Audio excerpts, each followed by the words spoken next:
কিউলেক্সের অত্যাচারের মধ্যে চোখ রাঙাচ্ছে ডেঙ্গু। মশা নির্মূলে সিটি কর্পোরেশনের উপর থাকা নগরবাসীর ক্ষোভ এবার রূপ নিয়েছে ভয়ে। মৌসুম শুরুর আগে ডেঙ্গু আক্রান্ত 1700 আর মৃত্যু হয়েছে 22 জনের। এই অবস্থায় এবারও মশা মারার ব্যাটারিয়া প্রকল্প বিটিআইএই আস্থা রাখছে উত্তর সিটি। কাজ চলার কথা বলছে দক্ষিণও।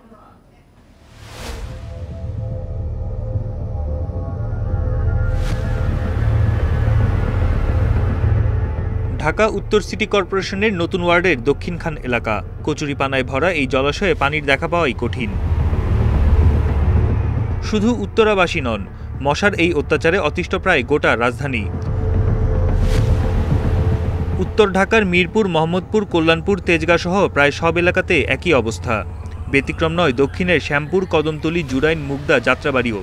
এতে সিটি কর্পোরেশনের প্রতি বাড়ছে ক্ষোভ।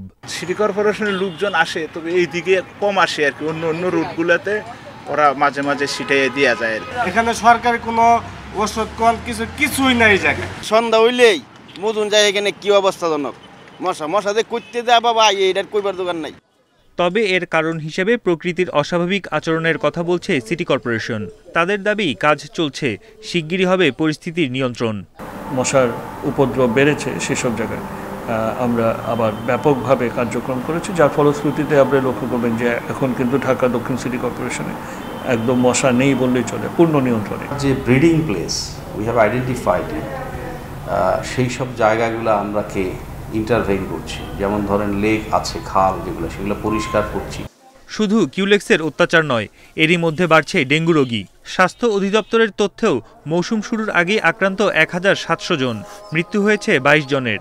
এর মধ্যে শুধু ঢাকার 2 সিটিতেই আক্রান্ত 550, মারা গেছেন 12 জন। যে মনে করবেন যে সেখানে পানি জমতে পারে এবং লার্ভার বিস্তার হতে পারে, আমাদেরকে তথ্য দিলে আমরা সাথে সাথে 15 মিনিটের মধ্যে সেই ঠিকানায় যাওয়ার মতো জনবল আমার নিয়োজিত রয়েছে। সুতরাং আমরা গিয়ে সেটা পরিষ্কার, একবার পরিষ্কার করে ফেললেই কিন্তু প্রায় 15 দিনের জন্য সেখানে আর লার্ভা হওয়ার সুযোগ থাকছে না। অনেক স্টাডিতে দেখা গেছে এই ওষুধটা প্রয়োগের ফলে কোনো ক্ষেত্রে মশা রেজিস্ট্যান্স হয়ে যায়, কাজ করে না। সেই জন্য লেটেস্ট ফর্মে আমরা বিটিআই আমদানি করছি, এটা সিটি কর্পোরেশন আমদানি করছে।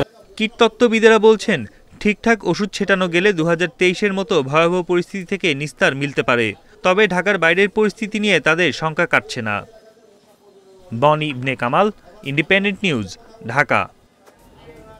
মশার উপদ্রব বাড়ছে বিভিন্ন জেলায়ও। এ বিষয়ে আরো জানাতে চট্টগ্রাম থেকে যুক্ত হচ্ছেন আমাদের সহকর্মী আহসান রিটন। রিটন, চট্টগ্রামে মশার উপদ্রব কেমন রয়েছে, আর মশা নির্মূলে সিটি কর্পোরেশনের পক্ষ থেকে কোনো ব্যবস্থা দেখছেন কিনা? দেখুন, ঢাকায় আমার সহকর্মী যেমন বলছিলেন, চট্টগ্রামের অবস্থা আসলে ঠিক সেরকম। আমরা আসলে দেখছি গত কয়েক মাস ধরে চট্টগ্রামের মশার উপদ্রবে মানুষ একেবারে অতিষ্ঠ। ঠিক এমন সময় আমরা দেখেছি গতকালকে ইফতারের ঠিক চট্টগ্রাম সিটি কর্পোরেশনের মেয়র রেজাউল করিম চৌধুরী তিনি হালিশহর ফুলদাতুলি বাজারে ক্রাশ প্রোগ্রামটা শুরু করেন এবং ইফতারের আগ মুহূর্তেই যে ক্রাশ প্রোগ্রামটা শুরু, সেটি আসলে একেবারেই লোক দেখানো। এটি আসলে এটা আসলে সবাই সহজে অনুমান করতে পারে যে এটি একেবারে হাস্যকর এবং লোক দেখানো একটি প্রক্রিয়া। আপনি জানেন যে গত বছর আমরা দেখেছিলাম চট্টগ্রামের বিভিন্ন জায়গায় ছাদে যে পানি জমে থাকে সেগুলো ড্রোন দিয়ে খোঁজার একটি বিষয় ছিল, এবং তারপর আমরা দেখেছি আসলে লোক দেখানোর নানা জায়গা, অর্থাৎ কিছু সুনির্দিষ্ট এলাকা, অর্থাৎ সিটি কর্পোরেশনের আশপাশে কিছু জায়গায় প্রতিদিন সকাল বিকাল মশার ওষুধ ছিটানো হয়েছে। এখনও সেই প্রক্রিয়াটি অব্যাহত হচ্ছে, কিন্তু নগরীর যে সমস্ত জায়গায় আসলে মশার একেবারে বলা যায় যে যেতে পারে যে একেবারে কারখানা, অর্থাৎ চট্টগ্রামের বাকলিয়া, বহদ্দারহাট, মুরাদপুর, চানগাঁও, যে সমস্ত জায়গায় মশার উপদ্রব একেবারে বেশি, সেখানে আসলে আমরা দেখেছি যত ক্রাশ প্রোগ্রাম এই পর্যন্ত হয়েছে সেখানে হয়তো লোক দেখানোভাবে একবার দুবার সেখানে মশার ওষুধ ছেটানো হয়েছে, কিন্তু পরবর্তীতে সেটি একেবারে থেমে গেছে। ফলত এখন যে আপনি জানেন যে আসলে মানুষ এখন আপনি জানেন যে এখন আসলে দ্রব্যমূল্যের ঊর্ধ্বগতি সহ নানা কারণে মানুষ একেবারে, তার মধ্যে রমজান, সেহরি খাওয়া, ইফতার খাওয়া, এই সমস্ত জায়গায় এই সমস্ত সময় যখন মশার উপদ্রব একেবারে অতিষ্ঠ, তখন আসলে সিটি কর্পোরেশনের কাছে মানুষের একটি প্রত্যাশা ছিল যে তারা আসলে সময়োপযোগী যে পদক্ষেপটি নেওয়া সেটি নেওয়া, অর্থাৎ মশা থেকে বাঁচার জন্য কার্যকর পদক্ষেপ নেবেন এমন একটি প্রত্যাশা মানুষের ছিল, কিন্তু আমরা দেখছি দিন শেষে সেটি আসলে একেবারেই অশ্বনির্ভয়ে পরিণত হয়েছে। অর্থাৎ সিটি কর্পোরেশনের পক্ষ থেকে যে ধরনের উদ্যোগ নেওয়ার কথা ছিল সেগুলো নেই, এবং গতকালকে যে প্রোগ্রামটি তিনি শুরু করেছেন এটি আসলে জানান দেয় যে সামনের দিনগুলো মানুষের জন্য একেবারে কঠিন হবে, যেহেতু এখন রমজানের সময় সিটি কর্পোরেশনের লোকজন অনেকটা ঢিলে ঢালাভাবে তাদের কার্যক্রম সারছে, ফলত সামনের দিনগুলো কী হয় সেগুলো এখন ঠিক বলা যাচ্ছে না।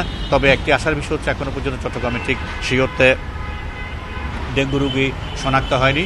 তবে পরিস্থিতি যদি এমন চলতে থাকে তাহলে ডেঙ্গু রোগী বাড়বে এবং মৃত্যুর সংখ্যাও বাড়বে, এমনটি আসলে যারা সংশ্লিষ্ট রয়েছেন তারা বলছেন। তো এই হচ্ছে চট্টগ্রাম থেকে আসলে মশার উপদ্রব আমার কাছে এখন পর্যন্ত এইটুকু খবর। চট্টগ্রাম থেকে জানাচ্ছিলেন সহকর্মী আহসান রিটন। এই ঈদে দেশ জুড়ে কেনাকাটার ফুর্তি হবে শুধু বিকাশে, সাথে ডিসকাউন্ট কুপন, ইনস্ট্যান্ট ক্যাশব্যাক।